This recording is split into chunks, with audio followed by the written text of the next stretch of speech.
Hey there, everyone. Welcome back to another unboxing. Today, I have with me here a Zoro figure from the Portrait of Pirates WA Maximum line, the quote unquote high end series that Mega House has. This version is inspired from Zoro's Ashura form that he showcases in Onigashima in the Wano arc.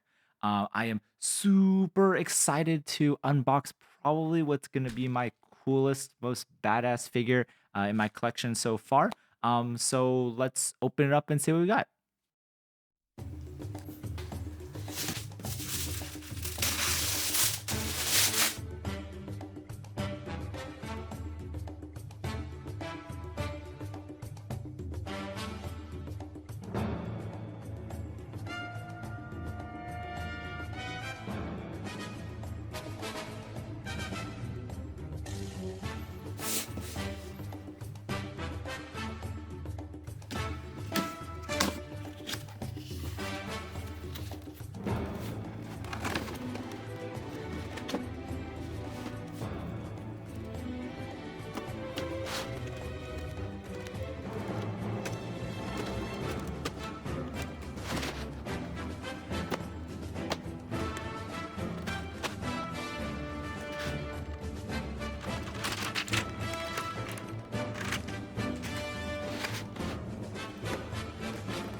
Hey, I hope everyone enjoyed the unboxing.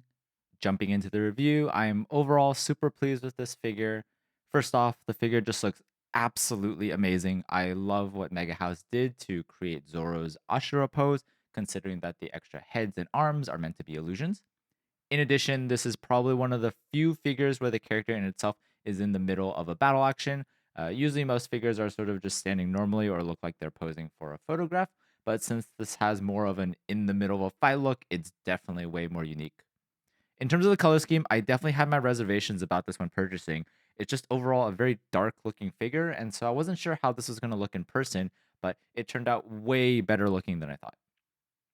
The figure has a good mix of dark purple and red to bring out the menacing and fearsome look to Zoro's illusions.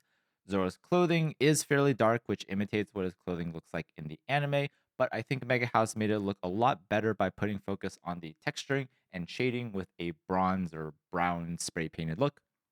In terms of his extra head and arms, the figure pretty much mixes together purple, bronze, and black. The extra heads look all right, maybe a little bit creepy if I have to admit. The sword scabbards are the one that stand out with more vibrant colors compared to the rest of the figure. One thing I really liked is that they didn't just cheap out and give every piece a single flat color, but added subtle color variation, just enough to give it an intricate appearance that's not overly plain nor overly conspicuous. I don't think I've seen too many figures with this spray painted look, or at least that's what I'm going to call this, whereas a subtle change and blend of color. So this feels like this was an intentional decision on how to color this figure. The base looks pretty cool. Most bases are usually just a plain black oval shape, but this one has this textured rock look to it, also with a mix of yellow and brown, which really brings the scene to life. I do think that they could have done Zoro's eyes just a little bit better. It definitely makes the face look a bit weird, which I think does make or break the feel sometimes. His left eye seems a bit off, maybe because it's missing some of the white in his eyes. The swords look pretty awesome, but I do wish that the swords fit in his hand a little bit better. While I was assembling it, I actually wasn't sure if I did it right because it was fairly loose. It just felt like I could accidentally pull the swords out a bit too easily. The figure in itself isn't particularly large. If you actually ignore the swords, it's around 9 inches by 6 inches by 8. But the swords do stick out quite a lot, adding almost an extra 4.5 inches on the left and the front side. When I had put it in my DTOP display case, it basically forced me to angle the figure in a certain way so that the swords don't get pushed off too much. In terms of the pricing, the original retail price when it was released in September 2022 in Japan was a little less than 25,000 yen, which was around 175 US dollars at that current exchange rate. I bought this from Otaku Mode when it was available many months later for around $290, including tax and shipping. Overall, I'd probably give this figure a 9.5 out of 10. Biggest pluses for me are that it has a really unique pose. Zoro just looks so menacing, so awesome. I really like the blend in coloring on the figure.